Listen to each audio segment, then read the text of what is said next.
Baik, Assalamualaikum warahmatullahi wabarakatuh. Selamat siang, salam sejahtera bagi kita semua. Ya, hari ini yaitu pertemuan ke-13 ya terkait di dalam mata kuliah Hukum Administrasi dan Tata Negara. Nah, dalam pembahasan ini kita akan membahas instrumen pemerintahan baik mengenai pengertiannya, peraturan yang mengaturnya, keputusan hukum administrasi negara.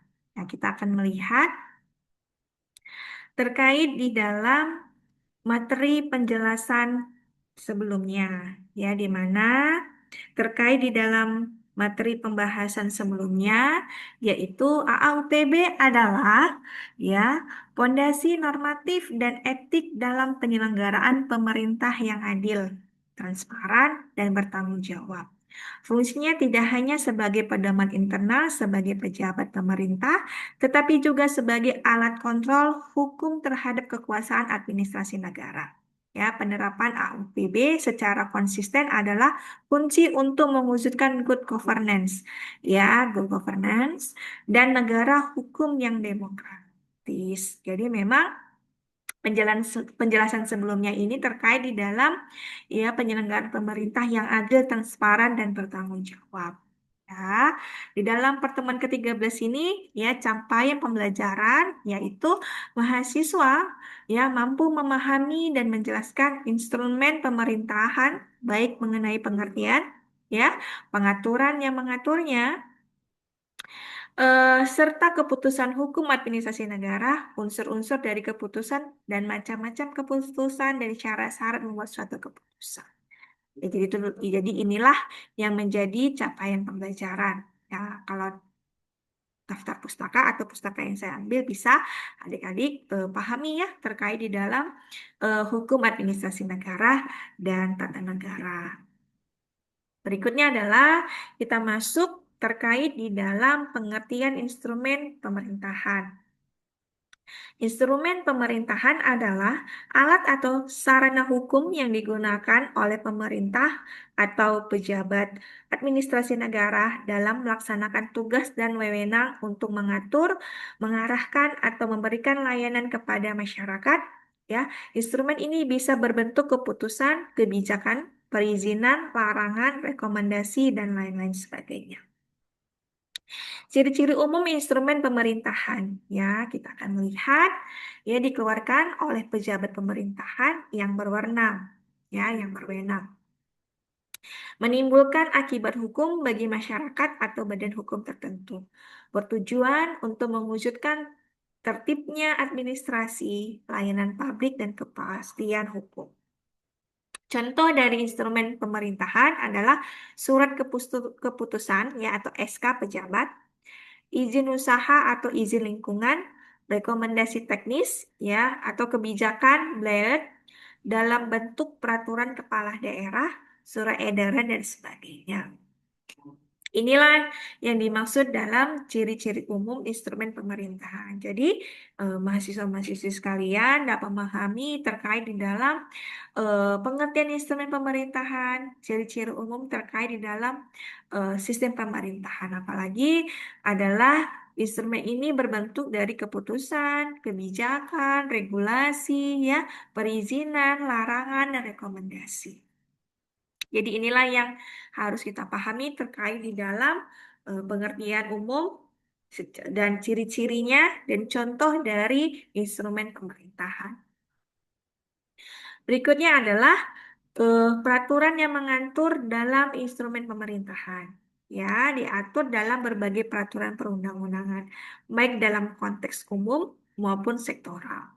Ya, peraturan utama yang secara tegas membahasnya adalah yang pertama adalah Undang-Undang Nomor 30 Tahun 2014 tentang Administrasi Pemerintahan yang dimana terdapat dalam pasal 1 angka 7 menjelaskan keputusan administrasi pemerintahan sebagai instrumen hukum ya, yaitu ada di pasal 5 sampai pasal 10 di mana mengatur asas-asas yang harus dipatuhi dalam pengambilan keputusan pemerintahan. Berikutnya, adanya undang-undang yang mengatur tata cara pembuatan, perubahan, pembatalan, dan penyelesaian sengketa terhadap keputusan administrasi. Ya, itu terdapat di dalam Undang-Undang Nomor 30 Tahun 2014 tentang administrasi pemerintahan. Berikutnya adalah yang kedua ada Undang-Undang Nomor 23 Tahun 2014 tentang pemerintahan daerah, di mana mengatur kewenangan, ya, mengatur kewenangan atau mengatur wewenang dan instrumen pemerintahan daerah dalam mengatur urusan otonomi dan tugas pembantuannya atau tugas pembuatannya. Nah, ini tertuang dalam Undang-Undang Nomor 23 Tahun 2014 tentang pemerintahan daerah. Yang ketiga, yaitu ada peraturan pemerintah dan peraturan presiden. Yang ini di mana menjabarkan lebih rinci bagaimana instrumen pemerintahan dibuat dan digunakan. Berikutnya ada pemutusan Mahkamah Agung atau putusan Mahkamah Agung. Sebut sering ya didengar, adik-adik pasti seringlah mendengar bahasa jurisprudensi. Nah, jurisprudensi adalah putusan. Ya, di mana putusan Mahkamah Agung merupakan lembaga tertinggi dari pengaturan hukum. Ya, yang isinya adalah mengembangkan pemahaman tentang bentuk-bentuk instrumen, ya, bentuk-bentuk instrumen pemerintahan dan batas-batas penggunaannya. Nah, jadi terkait dalam peraturan yang mengatur instrumen pemerintahan sudah jelas ya, ada di Undang-Undang Nomor 30 2014 tentang administrasi pemerintahan, Undang-Undang 23 tahun 2014 tentang pemerintahan daerah, adanya peraturan pemerintahan, adanya peraturan presiden dan putusan Mahkamah Agung yang sering disebut dengan jurisprudensi. Berikutnya adalah keputusan hukum administrasi negara. Di dalam keputusan ada yang disebut dengan pengertian keputusan hukum administrasi negara. Jadi, adik-adik ataupun mahasiswa-mahasiswi dapat memahami apa yang dimaksud dengan keputusan hukum administrasi negara.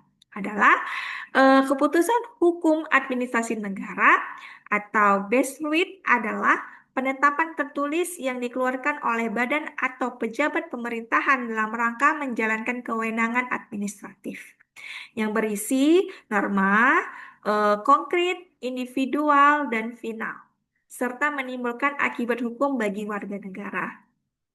Ya, itu berupa keputusan atau pengertian keputusan hukum administrasi negara. Nah, terus kita akan melihat syarat keputusan administrasi yang sah. Ya, menurut doktrin. Ya, menurut doktrin dan menurut Undang-Undang Nomor 30 Tahun 2014. Ya, suatu keputusan administratif harus memenuhi unsur-unsur berikut. Yang pertama, dikeluarkan oleh pejabat yang berwenang. Yang kedua, ditetapkan secara tertulis. Yang ketiga, bersifat konkret, individual, dan final. Yang keempat, menimbulkan akibat hukum bagi pihak tertentu. Nah, inilah menjadi syarat keputusan administrasi yang sah. Ya, apalagi memang dipedomani dalam aturan undang-undang, yaitu Undang-Undang Nomor 30 Tahun 2014. Saya tentang keputusan administrasi ataupun administrasi negara. Nah, berikutnya yaitu kita melihat adalah contoh keputusan dari administrasi negara. Ya, yang pertama adanya SK pengangkatan atau pemberhentian ASN. Ya, ini contohnya ya, contoh dari keputusan administrasi negara. Yang kedua adalah surat izin usaha pertambangan. Yang ketiga, surat pembatalan hak atas tanah. Yang keempat, penetapan tarif layanan publik tertentu. Nah, itulah merupakan contoh keputusan administrasi negara. Jadi, 4 poin ini ya adanya SK pengangkatan ataupun pemberhentian ASN, surat izin usaha pertambangan, surat pembatalan hak atas tanah, dan penetapan tarif layanan publik tertentu ini merupakan contoh ya, contoh dari keputusan administrasi negara. Berikutnya adalah kita akan melihat bagaimana fungsi keputusan administrasi negara. Ya, ada 3 poin. Yang pertama adalah menjadi dasar hukum bagi tindakan lanjutan pemerintahan. Jadi yang dikatakan fungsinya itu adalah menjadi eh, tindakan lanjutan ataupun pedoman dalam menjalankan regulasi pemerintahan.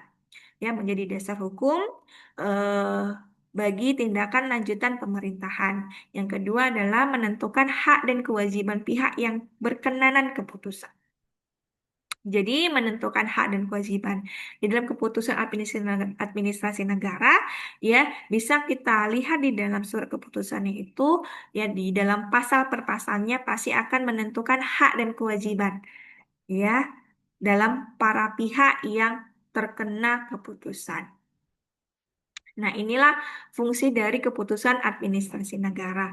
Yang ketiga adalah menciptakan kepastian dan ketertiban hukum administrasi negara. Jadi, di dalam menciptakan kepastian hukum, ketertiban hukum ya di dalam administrasi negara ini merupakan fungsi ataupun hukum ya dalam administrasi negara.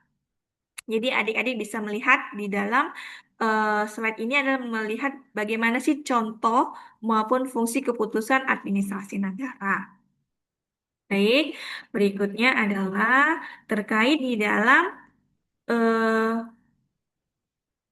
kesimpulan, ya kesimpulan dari instrumen pemerintahan terkait di dalam surat keputusan ataupun regulasi di dalam pemerintahan. Jadi, instrumen pemerintahan adalah ya segala bentuk alat atau sarana hukum yang digunakan oleh pejabat atau badan administrasi negara dalam menjelaskan fungsi, tugas, dan wewenangnya untuk mencapai tujuan pemerintahan. Ya, instrumen ini dapat berbentuk keputusan kebijakan perizinan larangan ya maupun tindakan administrasi. Jadi, berdampak langsung terhadap warga negara ataupun masyarakat. Nah, instrumen pemerintahan berfungsi sebagai kendali hukum dan pengaturan ya hubungan antara negara dan warganya, baik dalam bentuk pemerintah, larangan maupun pemberian hak ataupun kewajiban tertentu. Ya, jadi memang instrumen pemerintahan ini adalah merupakan segala bentuk alat ya atau sarana hukum yang digunakan untuk melihat bagaimana nih regulasi kebijakan terkait dalam administratif di suatu negara yang dimana adalah menjalankan tupoksinya atau menjalankan kewenangannya untuk mencapai tujuan pemerintahan yang baik. Yang dimana memang kita harus melihat adanya alat untuk kendali hukum atau membangun suatu peraturan hubungan hukum ya antara negara dan warganya. Jadi makanya dalam instrumen pemerintahan ini ya baik berbentuk dalam perintah, larangan maupun pemberian hak dan kewajiban tertentu di mana memang terkait di dalam instrumen pemerintahan ini adalah eh, melihat kebijakan, regulasi, ya larangan maupun tindakan administratif yang ada. Seperti itu. Jadi kita harus memahami ya, instrumen pemerintahan ini sangat penting dalam perkembangan suatu negara, apalagi mengkaji dalam konstitusional, ya di mana melihat negara yang berkonstitusi dan melihat dari hak dan kewajiban dari warga negaranya. Seperti itu. Berikutnya adalah, nah, ini kita akan melihat instrumen pemerintahan, ya, merupakan alat hukum yang digunakan oleh pemerintah dalam menjalankan fungsi administratifnya, ya, termasuk dalam membuat keputusan hukuman administratif, ya. Instrumen ini tidak hanya bersifat normatif, tetapi juga berkonsekuensi langsung terhadap kehidupan hukum warga negaranya. Jadi, terkait di dalam instrumen pemerintahan, ya, eh, yang merupakan alat atau pedoman terhadap suatu kebijakan, suatu keputusan, ataupun sistem kerja terkait di dalam negara yang sifatnya normatif, di mana memegang teguh aturan pedoman terhadap suatu aturan, ya, yang dimana regulasinya adalah undang-undang, regulasinya adalah peraturan pemerintah, peraturan presiden ataupun peraturan daerah seperti itu, yang dimana tujuannya, ya kan, tujuannya itu melihat asas-asas umum pemerintahan. Apalagi dalam instrumen pemerintahan yang baik, ya, akan melihat dan memberikan peraturan telah adanya asas-asas umum pemerintahan yang baik, yang berprinsip negara hukum, di mana memang Indonesia merupakan negara hukum. Nah, seperti itu adik-adik sekalian ataupun mahasiswa-mahasiswi sekalian.